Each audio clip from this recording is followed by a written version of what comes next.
Welcome. Today I'm going to talk about imaging patients with suspected kidney stones. Should we use CT or ultrasound? My name is Rebecca Smith-Bindman. I'm a professor at the University of California, San Francisco. As a little bit of background in this area, for the few of you who may not know this background, we've been using CT almost exclusively since the 1990s as the primary test to image patients with kidney stones. And this was a change in clinical practice over the several decades before, when we had mostly not used imaging at all. And if we used imaging, it was a combination of a KUB, an ultrasound, or an IVP. When I say we didn't use imaging, usually kidney stones were diagnosed based on a combination of clinical factors rather than imaging. Well, that changed pretty dramatically in the 1990s based on several reports that showed that CT scanning had improved accuracy compared with the other imaging tests. And so quickly, not only did CT replace these other tests, but also became used in the majority of patients. So the number of patients with kidney stones, let's say in the emergency department setting, who were imaged went up from the ballpark of 5 to 10% to over 80%. And what I want to emphasize is that it's accuracy studies that said CT scanning finds more stones rather than outcome studies, meaning finding those small stones or large stones change in patient outcomes that really drove this change in practice. Patients with kidney stones, turns out, undergo in current practice a lot of testing, a lot of repeat testing, and that leads to high radiation doses in these patients. Interesting, we completed a study several years ago where we looked at patients in an emergency department setting and looked at all the diagnoses they had and estimated which groups of patients had highest doses of radiation. And we were surprised to find that it wasn't trauma patients, but rather it was kidney stone patients who had the highest rate of imaging and radiation doses over the year following when they first went to the emergency department. And that was because not only were these patients imaged, they were repeatedly imaged over time. And I started in this area that I'm going to share some of our work to really study whether, in terms of patient outcomes, I'm a health services researcher and an outcomes researcher, really changed depending on the imaging test you used. I didn't suspect that the accuracy of CT was going to be low. I suspected the accuracy was going to be high, but I wasn't sure if that accuracy would translate into improvement in outcomes. So as a concrete example, if you find a small stone that you might have missed by a different test, but the patient goes on to pass that stone anyway without any complication, you didn't necessarily change or improve their outcomes by diagnosing it. At some point, the patient would have known they had a stone when they passed it, and nothing else would have changed. There are potential harms of CT that I think need to be considered when we're looking at the benefits of CT. So the benefits are perhaps greater accuracy and greater outcomes if we use CT, but the harms include radiation exposure, false positives, meaning we find things that actually don't really reflect disease, and those can sometimes result in a cascade of testing until you put to rest those findings. Overdiagnosis, meaning finding disease that never would have led to any harm in the patient, but leads to a lot of unnecessary treatment. There are contrast reactions. Of course, these are much more mild than they were many years ago, but nonetheless they occur. They can be minor or more significant. And then there's rising costs. Kidney stone account for $10 billion of cost spending per year in the U.S., and part of that cost and growing cost is related to use of CT and imaging. So the study that I want to describe to you is the STONE trial, the study of tomography of nephrolithiasis evaluation. This is a 15-center randomized pragmatic comparative effectiveness trial comparing initial imaging with ultrasound versus CT to assess a broad range of patient outcomes. And what a pragmatic comparative effectiveness trial means is we're assessing these different tests in the setting of real-world practice and what actually goes on, rather than in sort of an idealized setting. So you're actually comparing the tests in the setting that they'd be used. As part of our study design, patients who came to our centers, which I'll tell you about momentarily, were randomized to get one test first, either CT scan, an ultrasound performed by a radiologist, or an ultrasound performed by an emergency department physician. And then we followed patients very closely for 6 months to assess a whole range of outcomes. And our primary results were published in the New England Journal several months ago. These are the locations of the sites that participated in our trial. It included only relatively large centers. Some particularly took care of underserved patients in county settings. Others were very well-known academic centers. And we tried to get geographic and socio-demographic diversity in the settings that we include in our trial. In terms of the study, the inclusion criteria to be in the study, you had to be an adult. We didn't include children. We also didn't include pregnant patients. And patients could not be obese. We excluded patients who were greater than 285 pounds in men and 250 pounds in women. And we excluded these groups because we felt that one or more of the arms may not have been good in obese patients, and we wanted to give all the arms an equal chance at showing value. To be in the study, you had to be high risk for kidney stones, meaning the clinician who was taking care of you had to think kidney stones was high on the list of diagnosis, and you had to be at low risk for alternative diagnosis. So if the clinician thought you were at high risk for acute appendicitis, you weren't eligible for the trial.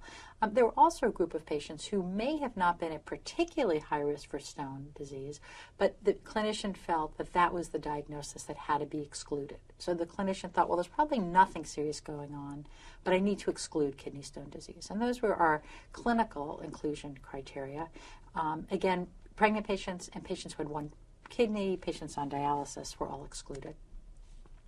In terms of our study outcomes, we identified 3 primary study outcomes and then a whole list of secondary outcomes. In terms of our primary study outcomes, our most important and first outcome was high-risk diagnoses with complications. So these were things that we really didn't want to miss.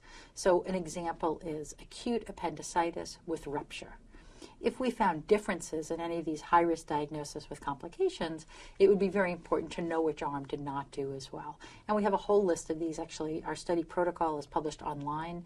You can link to it if you go through the New England Journal. It's also registered with clinicaltrials.gov.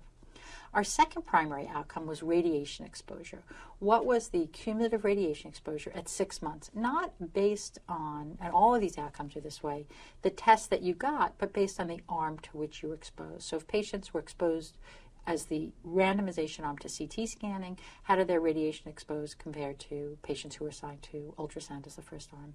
And then lastly, costs. We have several manuscripts that are focused entirely on costs. I won't go into those results today. We didn't include very much on these in the New England Journal report. In terms of secondary outcomes, you have a long list. The first is serious adverse events. These are defined by the FDA, and these include a long list of diagnoses, whether patients came to the hospital for admission after their initial randomization, return emergency department visits, a long list of complications that are specified by the FDA.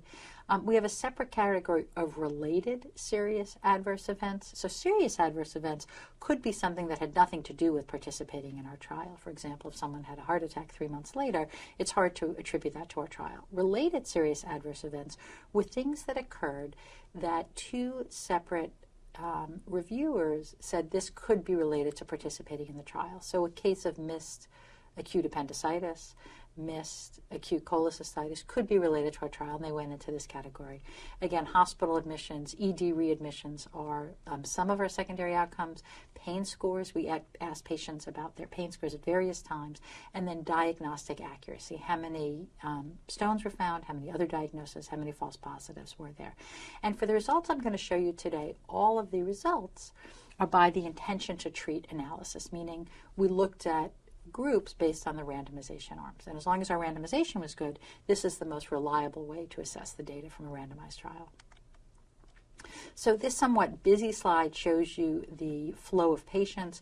Over the course of about a year and a half of recruitment, there were 3,600 patients that were deemed eligible for discussing whether they might be eligible for the trial. Out of this group, several hundred we deemed were not eligible. They didn't meet our inclusion criteria. A few declined to participate before we even were sure if they were eligible. And then a few hundred were eligible, but they decided not to participate. So overall, we had 2,776 patients who underwent randomization. And in this group, a small number, 17, withdrew before any data were collected. They said yes, and then they said no. So that gave us our sample of 2,759 patients who were included in the study, and those are the results I'm going to share with you today. So of these patients who were included in the study, 908 were assigned to point-of-care ultrasound, and that's what we call the ultrasound that was performed by emergency department physicians in our trial. Only physicians who were certified by their hospital to perform emergency department ultrasound were able to perform ultrasound. 893 were assigned to radiology ultrasound, and 958 were assigned to CT. We then followed those patients for 6 months. And when I say we followed them, we called patients. If we couldn't get them on the phone after 3 times, we emailed patients, and we sent surveys to their homes at 3 days, 7 days, 30 days, and 90 days, and at 6 months. So we did very close follow-up to ask patients a lot of detailed questions about their care, and we lost very few patients to follow-up. In each group, in ultrasound by the ED physicians, only 3.5% of patients were lost to follow-up. In the ultrasound radiology, 5.5%, and the CT, 3.5%. So we really learned about our outcomes in the vast majority of patients who participated in our trial. So just in terms of Table 1 from the manuscript, the results basically show that in our demographic variables, there was no significant difference across the arms in the patients in the study. So around half the patients were female. The mean age was 40 years or so in each of the arms. The age, race, and ethnic distribution was symmetric. In terms of how sick the patients were, the pain scores are the same across the arms, 8.3, 8.0, and 8.1. And that's a pain score of 8 out of 10 at the time of their emergency department visit, reflecting the fact that patients who have kidney stones are in a lot of pain. And then in terms of how many patients ended up getting admitted directly to the hospital from the emergency department, also a reflection of sort of how sick the patients are, it was 8% or so, 8 to 9% in each of the arms, not significantly different. So just reflecting, we had very good randomization as part of the project. In terms of how the patients looked, in terms of factors that could affect their outcomes, they were also equivalent, not different, across the arms. So in terms of the medical history, a lot of the patients, 40% or so, had a history of kidney stones in the past, not unexpected in our trial. The presence of hematuria was quite frequent. 62% of patients across all arms had hematuria. I mentioned to you that patients couldn't be at high risk for alternative diagnoses, and that reflects the way their clinical presentation was. So in terms of costovertebral angle tenderness, a very common sign in patients with kidney stones, half of the patients, 51%, 53%, and 53%, had costovertebral angle tenderness at their presentation. But in terms of other signs that would suggest alternative diagnosis, for example, McBurney's point tenderness, something that's suggestive of acute appendicitis, only 3% of patients had that sign. Now, the doctor still chose to enroll the patient in our trial, but it's just saying that they did not think that appendicitis was very high in very many patients. Similarly, patients did not have an acute abdomen, did not have signs suggestive of acute cholecystitis in very many patients at all. And then the referring physicians were also asked about the likelihood that the patient had stones. And quite a lot of patients had greater than, let's say, a 25% possibility of stones. So very few patients who had a low risk, but again, entirely symmetric across the different arms of the study.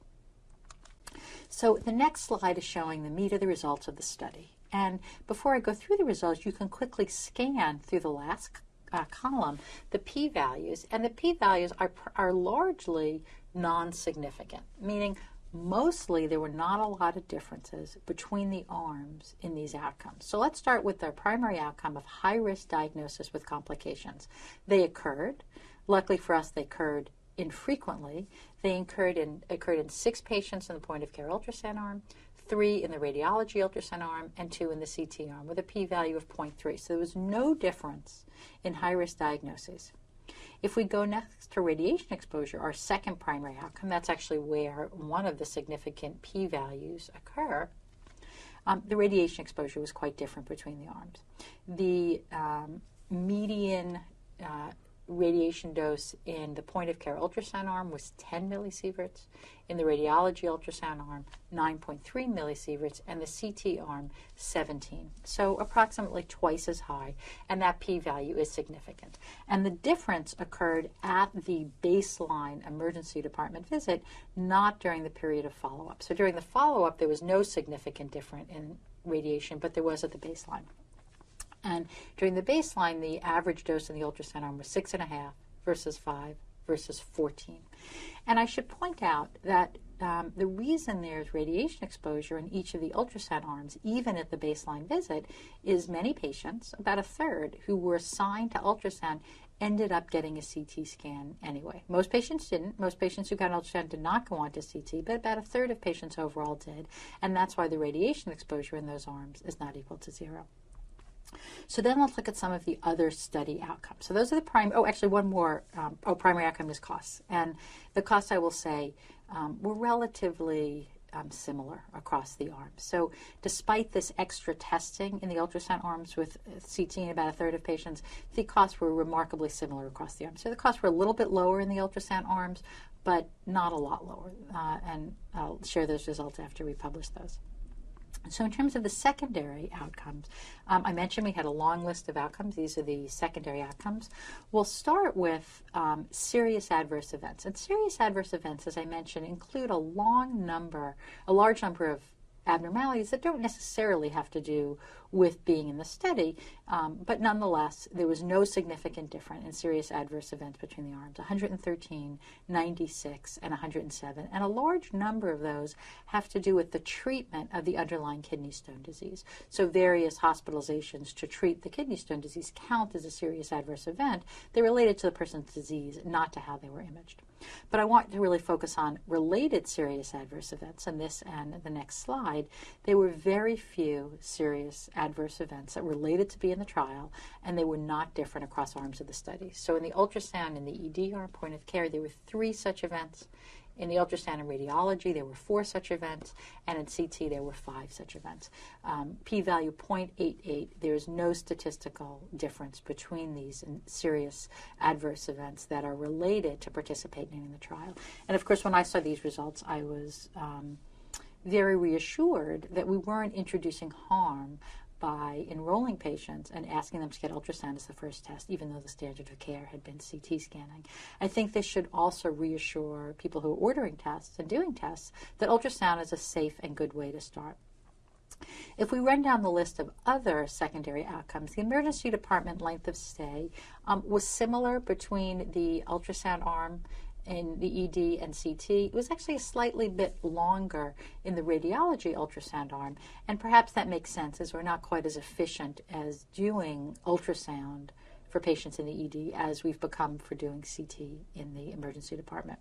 In terms of the other outcomes, return emergency department visits, which were about 10% within a week, and about 30% patients came back to the ED within 6 months, but no difference across arms. In terms of hospital admission, meaning they went home from the ED, but they came back to the hospital, again, no difference across arms. Self-reported pain scores reduced quickly, which I think was very satisfying to our emergency department physicians. They reduced before discharge. So at the time of beginning our study, when they first came to the ED, the average pain score was 8. By the time the patients left the ED, the pain scores were about 3, and by a week, those came down to 2. So not 0, but they came down. The last line in this shows the accuracy for the different imaging arms. Now, the accuracy is shown here by randomization arm, meaning if a patient was randomized to ultrasound but subsequently had a CT scan and found the abnormality, found the stones, then that accuracy would reflect that. And the accuracy by the randomization arm is essentially identical across the arms. About 85% of patients who had stones had those stones diagnosed, and 50% of patients who didn't have stones, who never subsequently passed a stone, were called as having a stone. I think that's a very high number. We were surprised, and we looked into it, and many patients who imaging saw things that were called stones ended up never passing a stone and probably had some calcifications that were not really kidney stones.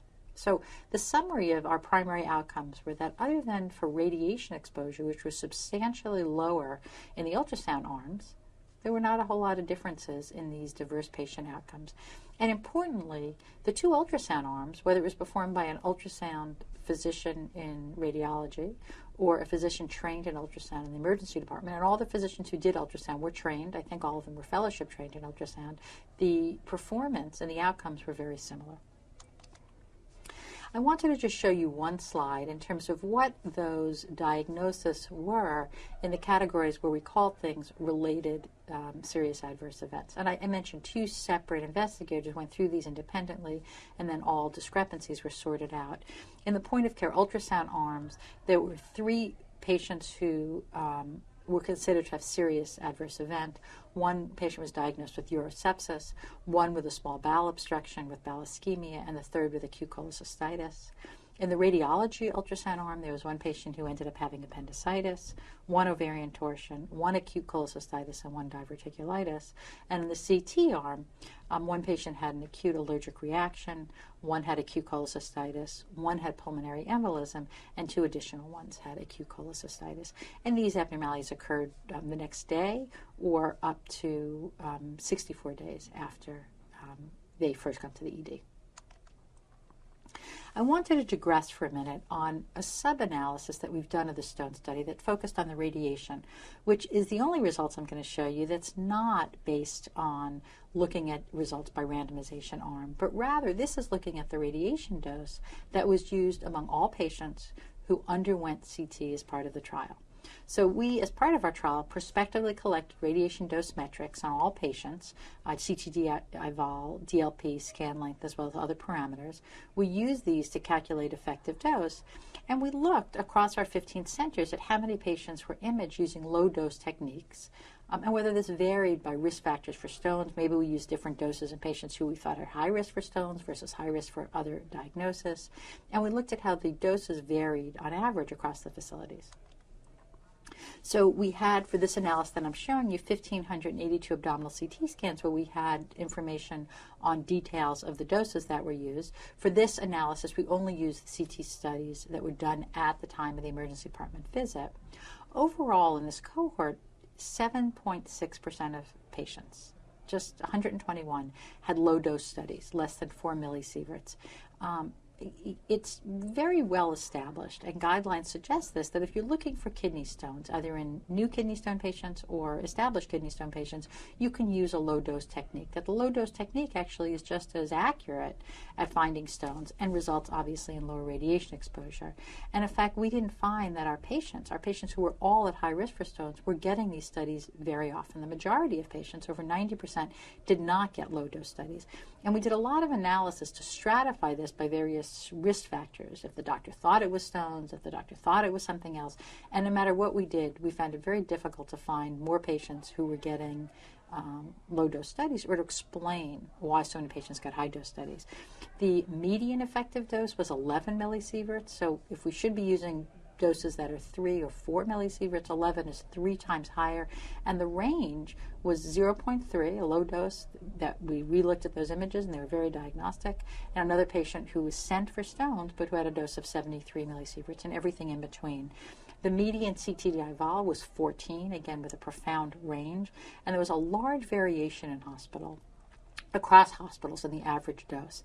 And while clearly patient weight contributed to the dose that was used in a patient, it had nothing to do with the institutional variation. So the institutional variation was profound, an average of 4 or 19, and that did not vary, it was not caused by differences in patient weight. So I'm going to show you a little bit of the results graphically. Each of the hospitals is labeled a letter. So this is one institution, this is the last institution. They're sorted by their dose. This box plot is showing what we call the interquartile range. So it's as if we took all the patients who went to institution O, we lined them up by the lowest to the highest dose. The 25th percentile patient would be here, the 70th here, and then all these dots reflect outlier patients. And so if you go to hospital O, one patient had a dose here, at least one person, and another had a dose up there. Set across this red line, across this graph is this red line, that's showing what is considered a normal low-dose protocol. And what this graph shows is that the vast majority of patients got doses much higher than this, and the dose varied profoundly across hospital. If you look at it numerically, at our hospital, it turned out, the median dose was 4 millisieverts, ranging from 3 to 8. And at this hospital, the median was 19 with a dose of 13 to 26. So really pretty dramatically variable. And this graph just shows the same results I showed you, except adjusted for age and weight. It turned out the average weight across our institutions varied by 1 to 2 pounds. Because of our exclusion criteria, we didn't have obese patients. So this profound variation in radiation for a simple low dose, what should have been a simple low dose CT study, is very dramatic and is not accounted for by patient weight differences. So in summary of our stone study, I believe strongly that ultrasound should be the first test in patients with suspected stones, and I think our comparative effectiveness study is the first study to really look at outcomes. The ultrasound can be performed based on a trained radiologist or a trained emergency department physician. CT can and should be used after ultrasound based on the judgment of the treating physician. That was the rule in our study, and that basically is what led to similar outcomes. Patient outcomes are no better if CT is used as the first test, but radiation exposure is on average twice as high. Currently, although low-dose protocols are well described, they are rarely used, and I think this is an area we really need to improve our practice. I really appreciate your interest and your time to watch this video, and as always, you're always free to email me or call my group with any questions that we can answer. Thanks very much.